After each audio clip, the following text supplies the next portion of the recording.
Friends, good evening. ಎಲ್ಲರದು coffee ಆಯಿತಾ? ಎಲ್ಲರೂ ಹೇಗಿದ್ದೀರಾ? ಐ ಹೋಪ್ ಎಲ್ಲರೂ ಚೆನ್ನಾಗಿದ್ದೀರಾ ಅಂತ ಅಂದ್ಕೊಂಡಿದ್ದೀನಿ. ಇವತ್ತಿನ ಲಾಗ್ನ ನಾನು ಇವಾಗ ಸ್ಟಾರ್ಟ್ ಮಾಡ್ತಾಯಿದ್ದೀನಿ. ಇವಾಗ ಟೈಮ್ ಬಂದು 4:15 ಆಗಿದೆ. ಸ್ವಲ್ಪ ಬೇಗನೆ ಸ್ಟಾರ್ಟ್ ಮಾಡ್ಬಿಡೋಣ ಅಂತ ಹೇಳ್ಬಿಟ್ಟು ಸ್ಟಾರ್ಟ್ ಮಾಡ್ತಾಯಿದ್ದೀನಿ.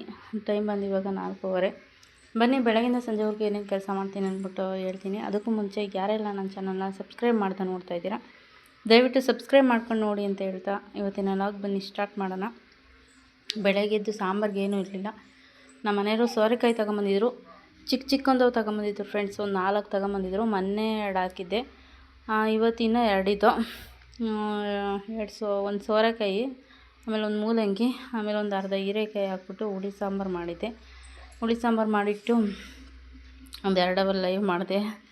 ಈ ಲೈವ್ ಮಾಡೋದ್ರಿಂದ ಬೇಗ ಕೆಲಸ ಸಾಗಲ್ಲ. ಬೆಳಗ್ಗೆ ಹೊತ್ತು ನಮ್ಮ ಮಾವ ಹಂಗೂ ಬೈತಿರ್ತಾರೆ, 10 ಗಂಟೆ ತನಕ ಅಡುಗೆ ಮಾಡ್ತೀಯಾ ಹಂಗೆ ಹಿಂಗೆ ಅಂತ ಹೇಳ್ಬಿಟ್ಟು. ಆದರೂ ಏನು ತಲೆ ಕೆಡ್ಸ್ಕೊಳಲ್ಲ, ಯಾಕಂದರೆ ವಾಚ್ ಅವರ್ ಕಂಪ್ಲೀಟ್ ಆಗಬೇಕು. ನಾನು ಒಂದೇ ಒಂದು ಗುರಿ ಅಂದರೆ ಯೂಟ್ಯೂಬಿಂದ ನಾನು ದುಡ್ಡು ತಗೊಬೇಕು. ಯಾಕಂದರೆ ಇಷ್ಟು ದಿನದಿಂದ ಕಷ್ಟ ಬಿದ್ದುಬಿಟ್ಟಿದ್ದೀನಿ. ಇವಾಗ ಸ್ಟಾಪ್ ಮಾಡೋಕ್ಕಾಗಲ್ಲ. ಅದಕ್ಕೋಸ್ಕರ ಅವ್ರು ಏನೇ ಬೈಲಿ, ಎಷ್ಟೇ ಕಷ್ಟ ಆದರೂ ಪರವಾಗಿಲ್ಲ, ನಾನು ಮಾಡಬೇಕು ಅಂತ ಹೇಳ್ಬಿಟ್ಟು ಮಾಡ್ತಾಯಿದ್ದೀನಿ. ಆಮೇಲೆ ಮಾಡಿ ಒಂದು ಸ್ವಲ್ಪ ಪಾತ್ರೆ ತೊಳೆದು ಸ್ವಲ್ಪ ಡಾಕ್ಟ್ರನ್ನ ಬರೇಳಿದ್ದು. ಮಿಕ್ಕಿಗೆ ಹುಷಾರಿಲ್ಲ, ಅದಕ್ಕೆ ಏನೋ ಒಂದು ಇಂಜೆಕ್ಷನ್ ಹಾಕ್ಸ್ಬೇಕಾಗಿತ್ತು. ಅದಕ್ಕೆ ಡಾಕ್ಟ್ರಿಗೆ ಬರೇಳಿದ್ದು. ಬಂದು ಅವರು ಬರೋಕ್ಕೆ 7:15 ಬರ್ತೀನಿ, ಆಮೇಲೆ 9:15 ಬರ್ತೀನಿ ಅಂತೇಳಿ ಹಿಂಗೆ ಕಾಗೆ ಹಾರಿಸ್ಬಿಟ್ರು. ಆಮೇಲೆ ತಿರ್ಗಾ ನಾನು ಇನ್ನೊಂದು ಸಲ ಫೋನ್ ಮಾಡಿದೆ. ಆಮೇಲೆ ಮಾಡಿದಾಗ ಇಲ್ಲೇ ಬಸ್ ಸ್ಟ್ಯಾಂಡಲ್ಲಿದ್ದೀನಿ, ಬರ್ತಾಯಿದ್ದೀನಿ ಅಂತ ಹೇಳಿದ್ರು. ಆಮೇಲೆ ಬಂದರು ಕಡೆಗೂ. ಬಂದಾದಮೇಲೆ ಕೊಟ್ಟು ನಾನು ಅಷ್ಟೊತ್ತಿಗೆ ಬಿಸಿನೀರೆಲ್ಲ ಇಟ್ಕೊಂಡು ಕಾಯ್ತಿದ್ದೆ ಬರ್ತಾರೆ ಅಂತ ಹೇಳ್ಬಿಟ್ಟು. ಬರಲೇ ಇಲ್ಲ. ಆಮೇಲೆ ಏನು ಮಾಡಿದೆ ಅಂದರೆ ಅಷ್ಟೊತ್ತಿಗೆ ಪಾತ್ರೆ ತೊಳೆದ್ಬಿಡೋಣ ಅಂತ ಹೇಳ್ಬಿಟ್ಟು ಪಾತ್ರೆ ಎಲ್ಲ ತೊಳೆದಾದ್ಮೇಲೆ ಅಷ್ಟೊತ್ತಿಗೆ ಬಂದರು. ಬಂದಾದಮೇಲೆ ನಮ್ಮ ಮಾವನ ಫ್ರೆಂಡ್ ಇಲ್ಲೇ ಮನೆ ಕಟ್ತಾಯಿದ್ದಾರೆ, ಅವ್ರನ್ನೂ ಕರೆದು ಇಂಜೆಕ್ಷನ್ ಎಲ್ಲ ಕೊಡಿಸಾದ್ಮೇಲೆ ಅವ್ರು ಹೋದರು. ಆಮೇಲೆ ನಮ್ಮ ಮಾವ ಊಟನೂ ಮಾಡಿರಲಿಲ್ಲ. ಅಲ್ಲೇ ಟೈಮ್ ಬಂದು 10 ಗಂಟೆ ಆಗ್ಬಿಟ್ಟಿತ್ತು. ನಾನು ಅಡುಗೆ ಮಾಡಿದ್ದೆ, ಊಟ ಅವರೇನೂ ಮಾಡಿರಲಿಲ್ಲ. ಆಮೇಲೆ ಊಟ ಎಲ್ಲ ಮಾಡಿದ್ರು. ನನ್ನ ಮಗನೂ ಊಟ ಮಾಡ್ದು. ಅಂದರೆ ನಮ್ಮ ಮನೆ ಬಾಡಿಗೆಗಿದ್ದಾರಲ್ಲ ಆ ಆಂಟಿ ಮುಂಚೆಗೆ ಇನ್ನೊಬ್ಬರು ಇದ್ದರು. ಅವರು ದೋಸೆ ತಂದು ಕೊಟ್ಟಿದ್ರಂತೆ.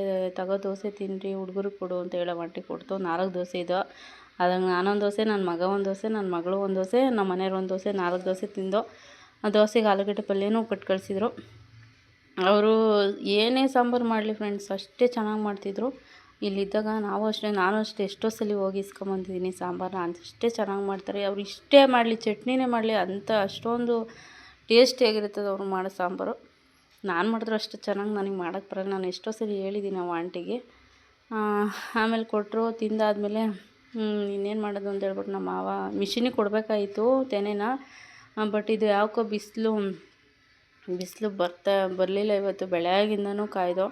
ಸೊ ಹಾಗಾಗಿ ಬಿಸಿಲು ಬರಲಿಲ್ಲ. ಅದಕ್ಕೋಸ್ಕರ ಇನ್ನೇನು ಮಾಡೋದು ಅಂತ ಹೇಳ್ಬಿಟ್ಟು ಸಪೋಟ ಕೇಳೋಣ ಅಂತ ಹೇಳಿ ಕರ್ಕೊಂಡೋದ್ರು ನಮ್ಮ ಮಾವ. ನೋಡಿ, ಸಪೋಟ ಕಿತ್ಕೊಂಬಂದಿದ್ದೀವಿ. ಸಪೋಟ ಕಿತ್ಕೊಂಬಂದ ನೋಡಿ ಇಟ್ಟಿದ್ದೀವಿ ಫ್ರೆಂಡ್ಸ್. ಸಪೋಟ ನೀವು ನೋಡಬೇಕು, ಸಪೋಟ ಎಷ್ಟಿಷ್ಟು ದಪ್ಪ ಗೊತ್ತಾ ಸಪೋಟ. ನೋಡಿ, ಇನ್ನೂ ದಪ್ಪಗಿದ್ದಾವೆ. ಅವು ಊಟ ಕೆಳಗಡೆ ಇದ್ದಾವೆ, ತೋರ್ಸೋಕ್ಕಾಗಲ್ಲ.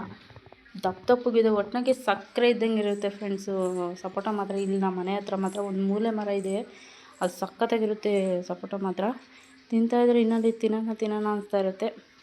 ಆಮೇಲೆ ಒಂದು 2 ಮೂಟೆ ಸಪೋಟ ಕಿತ್ಕೊಂಬಂದಿದ್ದಾದಮೇಲೆ ಊಟ ಮಾಡೋಂಗಿದ್ರೆ ಮಾಡಿಬಿಟ್ಟು ಇಲ್ಲಿ ಇನ್ನೊಂದು 3 ಗುಂಡಿ ಹೊಡೀರಿ. ಯಾಕಂದರೆ ಬಾಳೆ ಗಿಡ ಉಣ್ಬೇಕು, ಇನ್ನೊಂದು 3 ಗುಂಡಿ. ಯಾಕಂದರೆ ನೀವೇ ನೋಡ್ತಾ ಇದ್ದೀರ, ದಿನ ಸಗಣಿ ಎತ್ಕೊಬಂದು ಆಗ್ತಾಯಿದ್ದೀನಿ. ಆದ್ರೂ ಫಸಲೇ ಚೆನ್ನಾಗಿ ಬರ್ತಾಯಿಲ್ಲ ಹೆಂಗೆ ಮಾಡಿದ್ರು. ಆಮೇಲೆ ನಮ್ಮ ಮಾವ ಒಂದು 3 ಗುಂಡಿ ಹೊಡೀರಿ, ಏಲಕ್ಕಿ ಬಾಳೆ ಗಿಡ ಉಣ್ಣೋಣ ಅಂತ ಹೇಳಿದ್ರು. ಆಮೇಲೆ ಬಾಳೆ ಗಿಡ ಉಣ್ಣೋಕೆ ಹೋದ್ರು. ನಾನು ಇನ್ನೇನು ಮಾಡೋದು ಅಂತ ಹೇಳ್ಬಿಟ್ಟು ಆಮೇಲೆ ನೆನ್ನೆ ಶನಿವಾರ ಆಗಿರೋದ್ರಿಂದ ನಮ್ಮ ಮನೆಯವರು, ನಾನು ಸ್ನಾನ ಮಾಡಿ ವಾರ ಮಾಡಿದೆ, ನಮ್ಮ ಮಾವ ಸ್ನಾನ ಮಾಡಿದರು. ಹುಡುಗರು ಯಾರೂ ಸ್ನಾನ ಮಾಡಿರಲಿಲ್ಲ. ಅದಕ್ಕೆ ಸ್ನಾನ ಮಾಡಲಿ ಅಂತ ಹೇಳ್ಬಿಟ್ಟು ನಾನು ಅಂಡೆ ಒಳಗೆ ಉರಿಯಿಟ್ಟು ಅವರು ಒಂದು 3 ಗುಂಡಿ ಏನೋ ತೋಡಿ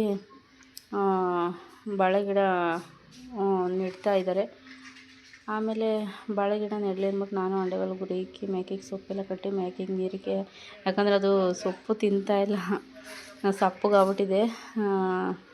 ಆಮೇಲೆ ನಾನು ಮೇಕೆಗೆ ಸೊಪ್ಪು ಕಟ್ಟಿ ಆಮೇಲೆ ಗಾಂಡೆವರೆಗೆ ಉರಿ ಎಲ್ಲ ಇಟ್ಟು ಇವಾಗ ನೋಡಿ ಅಲ್ಲಿ ಬಾಳೆಗಿಡ ಮುಂತಾವ್ರೆ. ನಮ್ಮ ಮಾವ ಈ ಥರ ತೋಡು ಆ ಥರ ತೋಡ್ರಿ ಗುಂಡಿನ ಅಂತ ಹೇಳ್ತಾಯಿದ್ದಾರೆ. ಯಾಕಂದರೆ ಅನುಭವ ಅವರು IHRಲ್ಲಿ 32 ವರ್ಷ ಸರ್ವಿಸ್ ಇದೆ ಅವ್ರದ್ದು.